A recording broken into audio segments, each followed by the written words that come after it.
La surprise dans la campagne électorale pour les présidentielles de 2017, c'est bien l'irruption des mots numérique et automatisation. Notre oreille se tend naturellement et l'on entend dans la bouche de Benoît Hamon, apparatchik notoire du Parti socialiste, que loin de diminuer, le chômage pourrait bondir dans les prochaines années à cause des effets destructeurs d'emplois du numérique, de l'automatisation et de la robotisation. Benoît Hamon considère qu'il ne s'agit plus de lutter contre le chômage, mais de nous préparer à une raréfaction inéluctable du travail. À l'appui de cette thèse, plusieurs rapports. Un excellent rapport de l'OCDE qui démontre en tout cas, anticipe que pour la France, à peu près 10% des emplois seraient menacés d'ici 2025 à raison de l'impact de la révolution numérique. Ce rapport est un des moins alarmistes, tant les études nombreuses, je pense à celle de l'université d'Oxford qui évoque que 47% des emplois aux États-Unis pourraient être détruits à raison de leur automatisation. Nous avons aujourd'hui des données qui montrent quoi ? Qu'il y a ou qu'il y aura un bouleversement du travail qui non seulement peut amener à ce que des emplois soient détruits, mais en tout cas, en toute hypothèse, conduira à ce que nos emplois soient transformés par la révolution numérique.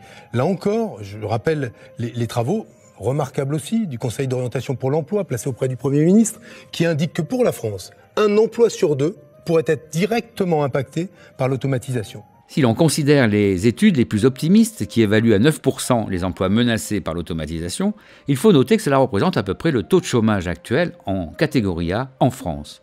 On comprend que Manuel Valls réagisse et conteste un tel diagnostic. Je suis convaincu que le travail ne va pas disparaître. Il change, il se mute et nous devons nous accompagner ces mutations. Je crois que et toutes les sociétés l'ont montré, y compris les études qui étaient évoquées il y a un instant. Il ne va pas diminuer le travail ? Il ne va pas diminuer, il va changer, il va prendre d'autres formes. On le voit notamment avec la montée en puissance des auto-entrepreneurs, de l'entrepreneuriat individuel. Beaucoup de jeunes qui veulent d'ailleurs aujourd'hui s'immerger, se lancer, créer leur entreprise. Donc notre responsabilité, c'est de voir loin, c'est d'accompagner cette transformation, ces changements, la révolution numérique, la transition écologique qui représente là aussi bien sûr, des emplois nouveaux. Les arguments de Manuel Valls répondent assez mal à l'hypothèse d'une raréfaction du travail humain. Pour preuve, il cite les nouveaux entrepreneurs indépendants dont on voit mal comment ils pourraient endiguer l'automatisation du travail. Cela n'échappe pas à Benoît Hamon. Je pense que tu n'as à opposer aux études qui existent aujourd'hui sur l'impact de la révolution numérique sur le travail que ta foi.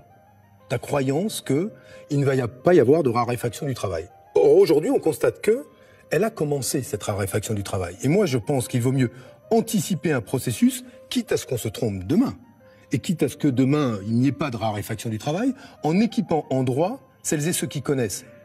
Aujourd'hui, c'est une nouvelle forme de travail. La solution pour Benoît Hamon passe par un revenu universel d'existence tel que celui qui est expérimenté en Finlande. D'autres pays y pensent, comme le Canada, le Danemark et la Norvège pour les étudiants. Utopie économique, incitation au farniente, pas si simple. Un sondage BVA de mai 2016 montre que les Français sont divisés avec une courte majorité de 51% qui sont favorables au revenu universel.